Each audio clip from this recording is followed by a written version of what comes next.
This channel does not promote any violent, harmful, or illegal activities. All content provided by this channel is meant for an educational purpose only.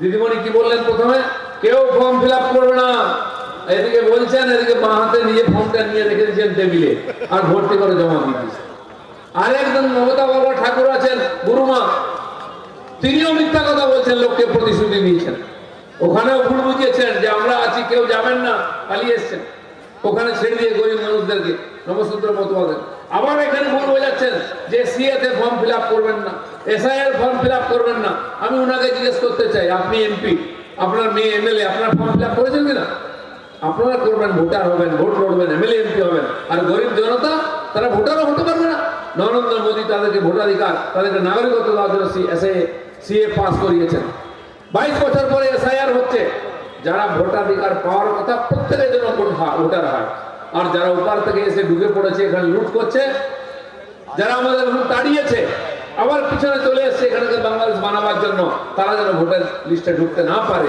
তার জন্য SIR হয়েছে মারা গেছে 20 বছর আগে তার নাম এখনো আছে টিএমসি যদি নেতা হয় না সে কোন তার বাপ হলে কোনোদিন মরবে না 100 বছর হলে 20 বছর ধরে তার নাম দিয়েছে প্রত্যেকবার সে ভোট দেয় এসে আমাদের একজন কর্মী আমাকে বললো জানেন দিলিদা সেদিন আমার পিসি খুব কষ্ট পেয়েছে পিসি মশাইয়ের কথা মনে এলো 5-6 বছর আগে মারা গেছে ওই যে তোর পিসিটা মরে গেল অসময়ে হ্যান তো আমি আর কি সান্ত্বনা দেবো পিসিকে বললাম তুমি দুঃখ পেও না ভোট আসছে তো ভোটের দিন তুমি বুঝের সামনে দাঁড়াবে পিসে মশাই দেখা পাবে বলে কি বলিস বলে হ্যাঁ ভোট দিতে আসে পিসে মশাই মরেও প্রত্যেকবারে ভোট দেয় আর টিএমসি নেতাদের মা বাপরা কোনোদিন মরে না ভোট দিয়েই যায় এবার সেইটা ছাঁটাই হবে আর যখন আমরা বলেছিলাম 1-1.5 কোটি মানুষ ভুয়ো ভোটার বাদ যাবে চেঁচাচ্ছেন দিদিমণিরা তার ভাইরা কি বলেছিল যে ভোটার বাদ দেবে বিয়ের তার হাত কেটে দেবো কয়জনের হাত কেটেছে এক বছর চুলো কাটতে পারে না কি বলছিল বিজেপির লোকেরা গাছে বেঁধে দেবো কাকে বেঁধেছ কিচ্ছু করতে পারবে না আঁটি বাঁধতে পারবে না তোমরা কেউ কেউ বলছিল কি রক্তগঙ্গা বইয়ে দেবো কি রক্তগঙ্গা বইবে চোখে জল বইছে এখন যেই 58 লক্ষ বাদ গেছে উনি হাড় পাঁজর বেরিয়ে গেছে কিচ্ছু করতে পারেনি চোখের সামনে মৃত ভোটার তো গেছে অন্য জায়গায় চলে গেছে যারা ঢুকে পড়েছিল তারও ভোটারের ফর্ম নিতে আসেনি ফর্ম নিলে জমা দেয়নি 58 লক্ষ বাদ গেছে অনেক হাওয়া দেওয়া হয়েছিল বিএলওদের চমকেছিল নাম দিতে হবে বিএলওরা বলছে পাগল হয়েছে আমার চাকরির ছেলেকেও কি খাবে তারা কিন্তু কেউ দেয়নি কল্যাণীতে এক বিএলও করে নিল তার বাড়ি ঘিরে ইট পাথর মারা হয়েছে কি দেখেছেন কিনা টিভিতে দেখিয়েছে জোর করা হয়েছে তাও 58 লক্ষ বাদ গেছে গাছে না উঠতে এক কাঁদি দিদি বুঝতে পেরেছেন সময় খারাপ আরো যদি 10-20-50 লক্ষ বাদ যায় 1 কোটি হলে তো গেল বিজেপির নিচে চলে যাবে যে লিডটা পেয়েছে সবই ভূতের ভোটার তাই দিদিমণি কলকাতা থেকে হাঁটাহাঁটি করে দার্জিলিং গিয়ে চিৎকার করছেন এই করবো তাই করবো সুপ্রিম কোর্টে চলে যাচ্ছেন ঠেলার নাম বাবাজি ভাইপো তো তা না দিল্লি পর্যন্ত চিৎকার করছেন আর রাস্তায় গড়াগড়ি দিচ্ছেন এটা করতে দেবো না ওটা করতে দেবো না শেষে দেখুন কেউ শুনছে না এখানে এসে বলছে জানেন ইলেকশন কমিশন আমাকে আঙুল দেখিয়েছে তুমি সকাল বিকাল আমাদের কাঁচকলা দেখাবে আর তোমাকে আঙুল দেখিয়েছে খুব কষ্ট হয়েছে তার জন্য সভা করে বেড়াচ্ছে এই 2 জন যুব নেতা ভারতবর্ষে সর্বনাশ করলো একজন তো যুবক থেকে গেল বিয়ে হলো না পিএম হলো না দাড়ি পেকে গেল যাত্রা করছে ইলেকশন গুজরাটে কেরলে গিয়ে যাত্রা করবে বলুন কংগ্রেসে কি হবে মাটি চাপা পড়ে গেছে আর একজন এখন বেরিয়ে পড়েছেন সাবালক কাটিয়ে রাস্তায় নেমেছেন এবার নাকি উল্টে দেবেন পাল্টে দেবেন কি করবেন সেটা তো বাংলার মানুষ জানে তাই এসআইআর আমরা বুঝেছি দিদিমণির যে ভবানীপুর থেকে যেতেন সেখানে 44,500 নাম বাদ গেছে উনি কত ভোটে যেতেন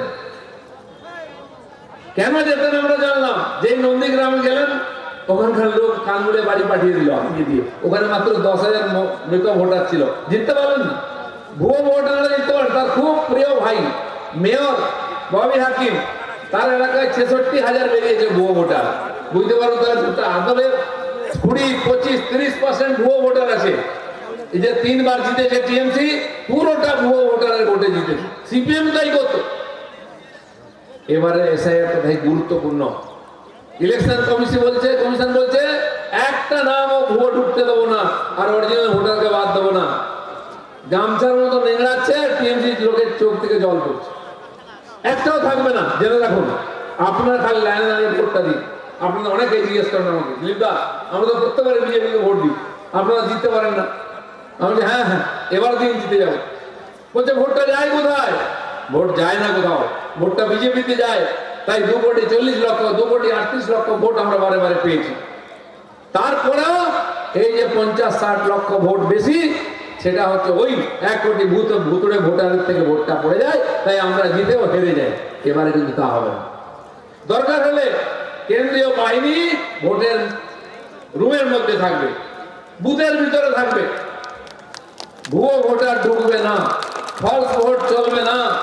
আমি যখন বলতে আরম্ভ করেছি, দু একজন মাস্টারমশাই ফোন করেছেন, मैं नेता प्रतिपक्ष शुभेंदु अधिकारी, मेरा साथ अलीपुरद्वार की लोकप्रिय सांसद मनोज टिग्गर जी है और हमारी पार्टी की महामंत्री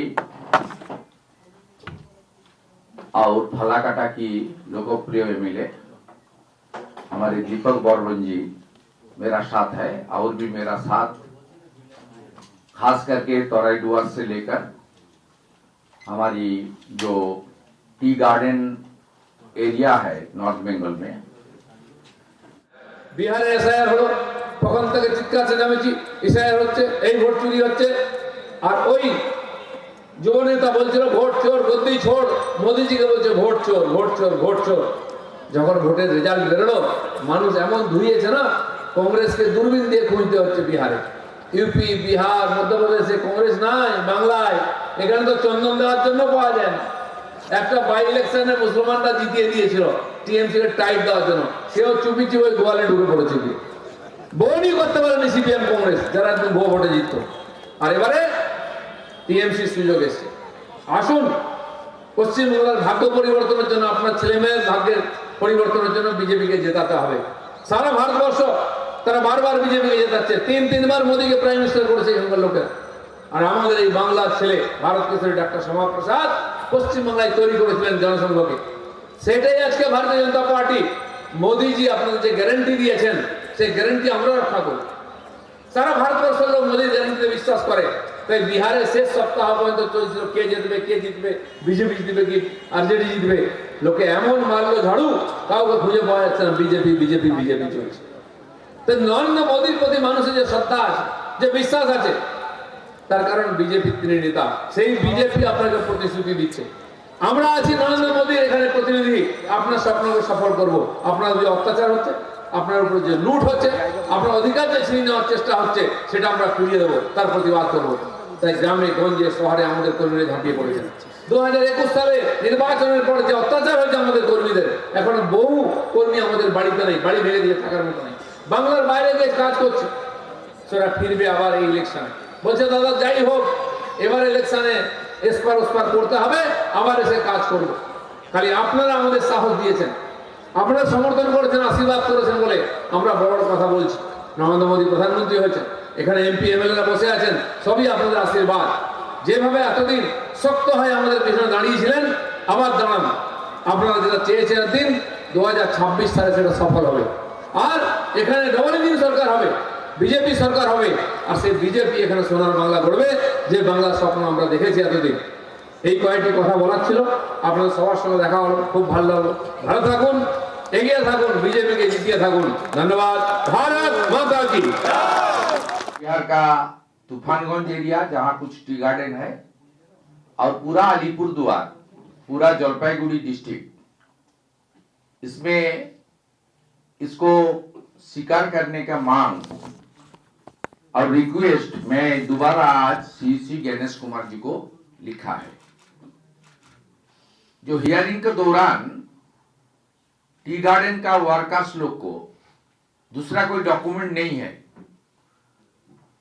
ये लोग बहुत दिन से टी गार्डन से काम करता है, टी गार्डन को रक्षा करने का काम ये बहुत सालों से कर रहा है। मैं फिर एक बार, पहले राजू जी उठाया, फिर मैं आज एक बार इलेक्शन कमीशन को, मेरा लीडर ऑफ अपोजिशन को पैट में मैं ये तो दोबारा अपील किया, ये मांग उठाया। ये पूरा करने के लिए हम लोग रिक्वेस्ट भी किया। इसमें पश्चिम बंगाल सरकार की, देश की एकमात्र सरकार जिन्होंने 2006 का फॉरेस्ट राइट्स एक्ट को लेकर मान्यता अब तक नहीं दिया है।